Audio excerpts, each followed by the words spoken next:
Nagustuhan nga ng pamangkin ni Catherine Bernardo itong si Alden Richard. Sa short video clip nga na ibinahagi ni Mami Min sa kanyang social media, ay makikita dito na buhat-buhat ni Alden Richard ang nakakabatang pamangkin na babae ni Catherine Bernardo. Sa kasama nga ni Catherine Bernardo ang kanyang pamangkin nang mag-guest sila ni Alden Richard.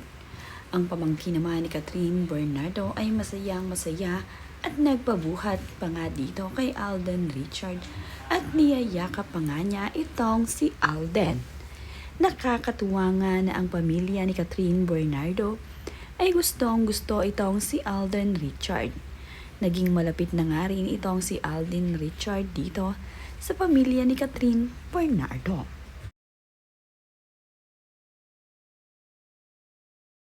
Sa katunayan nga ay nagpakuha pa nga ng litrato itong sina Alden Richard. At habang nagpe-perform nga itong si Alden Richard at itong si Catherine Bernardo, ay sinisilip pa ng pamangkin ni Catherine silang dalawa habang sila ay nasa stage. Todo support nga itong si Mami Min dito sa kanyang anak na si Catherine Bernardo at sinasamahan nga nila ito kapag mayroong mga guesting ang dalawang ito. Ang pamangkin nga ni Catherine Bernardo ay hindi maiwasan na hindi panoorin ang kanyang tita Catherine. Ganoon din itong si Alden Richard na kanyang gustong-gustong kasama. Kaya naman, panay ang pabuhat nitong si baby dito kay Alden Richard.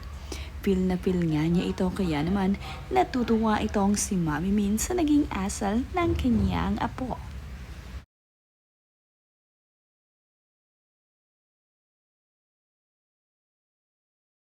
Caption naman nga ni Mami Min sa kanyang ibinahaging short video clip ay #Hello Love Again. Thanks Tita Kat and Tito Tusoy for Q's first mall show experience. Till next, isinama nga nila sa mall show ang mga pamangkin ni Catherine Bernardo upang ma-experience nila kung ano ang makikita nila sa mall show ng kanilang Tita Catherine.